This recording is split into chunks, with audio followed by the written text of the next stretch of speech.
मित्रों नमस्कार, मैं मयंक त्रिपाठी नवज्ञान ज्योतिष चैनल पर आप सभी दर्शकों का हार्दिक स्वागत करता हूं।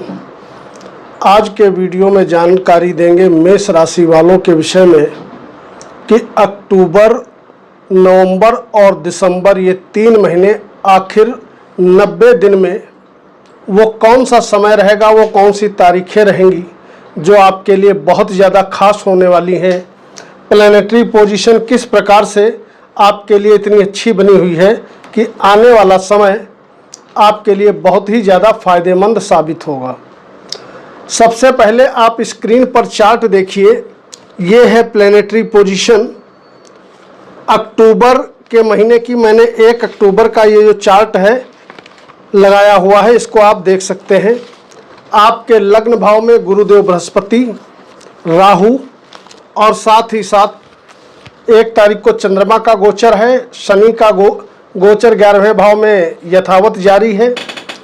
शुक्र देवता जो कि आपके धन के मालिक हैं, ये बैठे हैं 5वें भाव में और पंचमें सूर्य बुधादित्य योग बना करके बैठे हैं 1 अक्टूबर को। और मंगल देवता का गोचर आपके 6ठे भाव में बना हुआ है।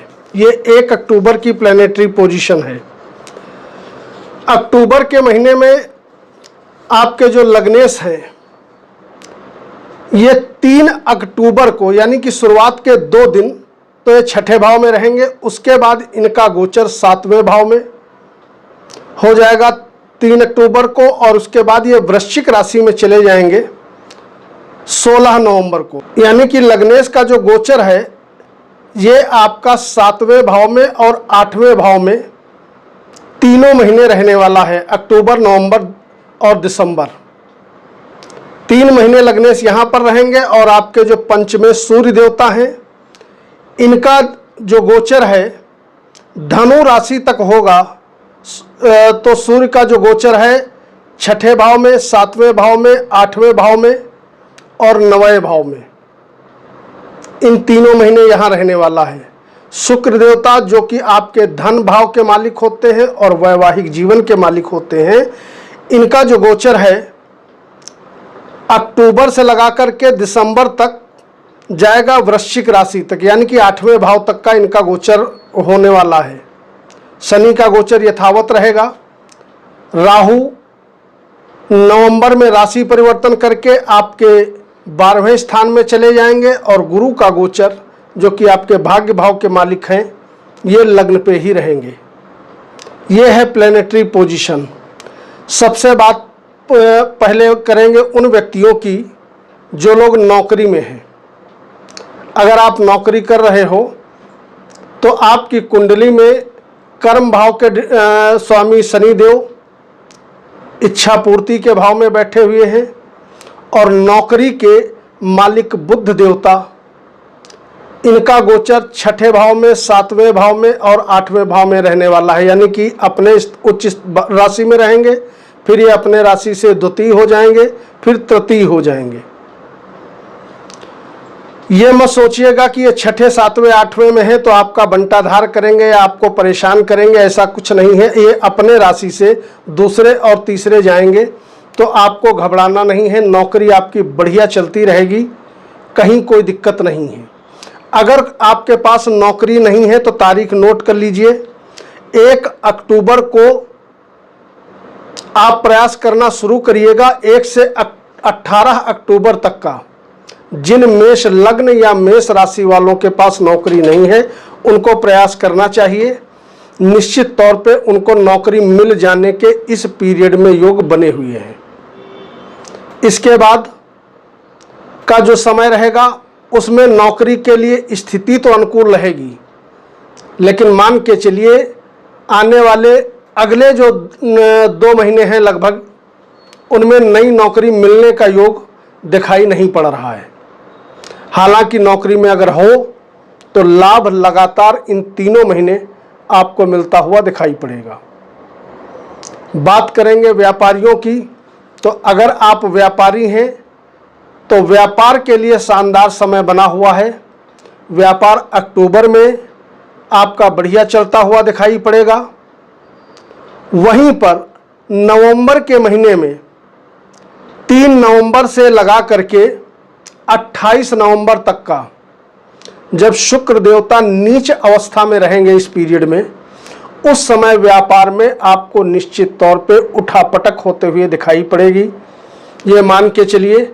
और बाकी का जो 2 महीने का समय है, अक्टूबर का और दिसंबर का, इस अवधि में व्यापार आपका जो है बहुत बढ़िया चलने वाला है, कहीं पर कोई दिक्कत नहीं है।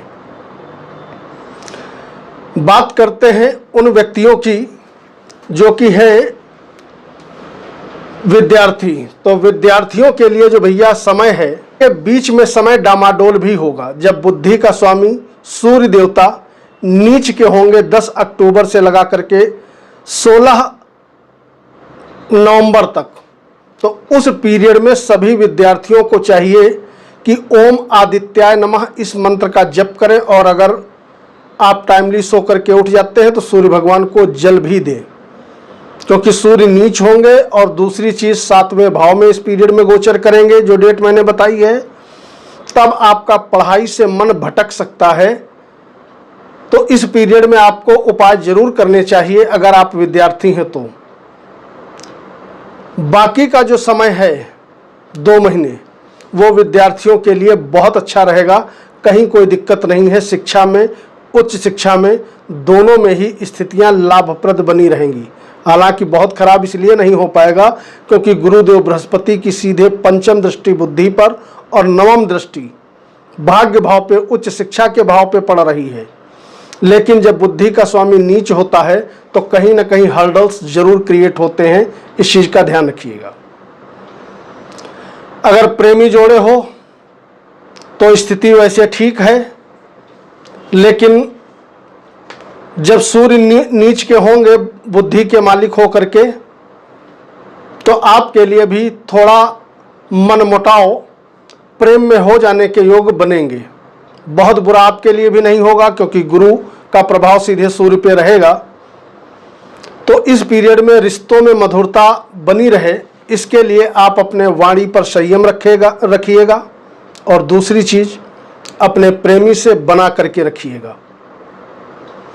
इसके अलावा अगर बात करें वैवाहिक जीवन की, तो वैवाहिक जीवन आपका ठीक ठाक चलता रहेगा, उसमें कहीं कोई दिक्कत नहीं है, क्योंकि शुक्र का और सूर्य का 2-12 का संबंध है, दोनों आगे पीछे ही गोचर करते रहेंगे।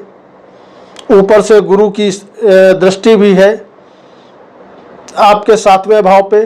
बेशक सूर्य नीच के होंगे, लेकिन वैवाहिक जीवन में थोड़ा बहुत हो सकता है नोक झोंक हो जाए, बाकी अच्छा समय आपका बीतता हुआ दिखाई पड़ेगा। बात करें उन व्यक्तियों की जो कि कोर्ट कचहरी वाद विवाद में फंसे हैं, तो अगर आप कोर्ट कचहरी मुकदमों में फंसे हो तो 3 महीने आपके लिए समय उत्तम रहेगा। शत्रुओं पर आप विजय हासिल करोगे। कोर्ट कचहरी मुकदमों से आपको राहत मिलते हुए दिखाई पड़ेगी।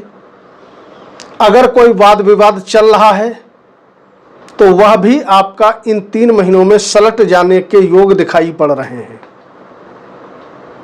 इसके अलावा अगर भाग्य की बात करें तो भाग्य सबसे बड़ा प्लस पॉइंट ये बना हुआ है कि 3 महीने दैवी कृपा सभी मेष लग्न और मेष राशि वालों पर बनी हुई है, जिसके फलस्वरूप भाग्य आपका 3 महीना साथ देता रहेगा।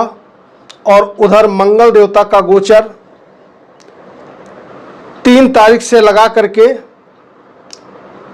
बाकी अक्टूबर और नवंबर दिसंबर 3 महीने 7वें भाव और 8वें भाव में रहने वाला है, जिसके फलस्वरूप 3 महीने स्वास्थ्य आपका बहुत बढ़िया रहने वाला है। लेकिन ये ध्यान रखिएगा 3 अक्टूबर को जैसे ही मंगल देवता मांगलिक योग बना करके केतु के साथ बैठेंगे, लग्न पे इनकी दृष्टि जाएगी। इस अवधि में आपको एक विशेष सावधानी रखनी है, गुस्से से आपको बचना है। पहली चीज, मंगल की 8वीं दृष्टि आपके वाणी पे जाएगी तो वाणी संभाल करके प्रयोग करना है, अन्यथा परिवार से अनबन हो जाना, मतभेद हो जाना, इस तरीके की समस्या आपको फेस करनी पड़ सकती है। तीसरी चीज, जो भी काम करना है, चाहे वह नया काम हो या पुराना काम हो, एक बार परिवार से राय लेकर के करिएगा, जल्दबाजी से बचिएगा। कहीं पर भी निवेश करना है तो अपनों से एक बार राय जरूर लीजिएगा ताकि परेशानी ना हो। मंगल जब 3 अक्टूबर को 7वें घर में जाएंगे, केतु के साथ रहेंगे, उधर सूर्य का भी वहीं पे गोचर होगा, तो पत्नी का स्वास्थ्य अगर आपको नरम दिखाई पड़ रहा है तो इस पीरियड में ओम शम शुक्राय नमः इस मंत्र का जप करके आप अपनी समस्या को दूर कर सकते हो। अगर आप हाउस वाइफ हैं तो इजीली आप उपाय कर सकती हैं। अगर उपाय करेंगी तो निश्चित तौर पे आपको बेनिफिशियल रिजल्ट मिलेंगे। और अगर आप वर्किंग हैं तो भी 108 बार ओम शम शुक्राय नमः या ओम शुक्राय नमः बोलने में आपको 2 से 3 मिनट लगेगा। यह उपाय आप जरूर करिएगा ताकि आपके वैवाहिक जीवन में सुख समृद्धि इन 3 महीने बनी रहे। अब बात कर लेते हैं कि आपकी आमदनी कितनी होने वाली है। तो भैया आमदनी का मालिक आमदनी के भाव में है, शनि बैठा हुआ है। यात्राएं यदि आप करोगे तो यात्राओं से समुचित मात्रा में आपको लाभ मिलता हुआ दिखाई पड़ेगा। अगर कोई आपका ऐसा काम है इंपोर्ट एक्सपोर्ट का या आपका टूरिंग ट्रेवलिंग का काम है तो यात्राओं से तो आपको लाभ मिलेगा। धनेश शुक्र इनका गोचर 5वें भाव में, 6ठे भाव में, 7वें भाव में, 8वें भाव में 4 जगह होने जा रहा है। जब शुक्र देवता का गोचर आपके 5म भाव में रहेगा शुरुआत में तो कहीं कोई दिक्कत नहीं है। जब ये नीच के होंगे, नीच के कब होंगे तारीख आप नोट कर लीजिए, 3 नवंबर को ये 6ठे भाव में नीच के होंगे। ये 6ठे भाव में गोचर करेंगे, इस वजह से आपको धन की परेशानी नहीं होगी।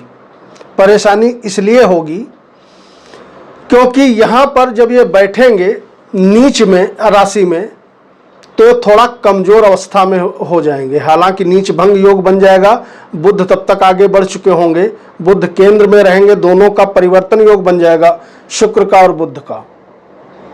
लेकिन जब ग्रह नीच का होता है तो उस समय थोड़ी बहुत मान के चलिए उठापटक तो होती ही होती है। कितना भी नीच भंग राजयोग बन जाए, थोड़ी बहुत जिस भाव का वह ग्रह स्वामी है जो नीच का हो रहा है, दिक्कत जरूर आती है। तो इस पीरियड में यदि आपको समस्या अनुभव हो धन से रिलेटेड तो आप भी शुक्र के मंत्रों का जप करके समस्या आप अपनी दूर कर सकते हैं। ओवरऑल अगर देखें तो सभी क्षेत्रों में लाभ मिलता हुआ दिखाई पड़ रहा है, कहीं कोई दिक्कत नहीं है। अगर आप कोई नया निवेश करना चाहते हैं, काम वगैरह नया कहीं डालना चाहते हैं, साइड बिजनेस वगैरह करना चाहते हैं तो आप कर सकते हैं। ऐसे में आप गुरु के मंत्रों का जप करके अपनी समस्या दूर कर सकते हैं। ओवरऑल 3 महीने आपके बहुत अच्छे जाने वाले हैं, कहीं कोई दिक्कत नहीं है।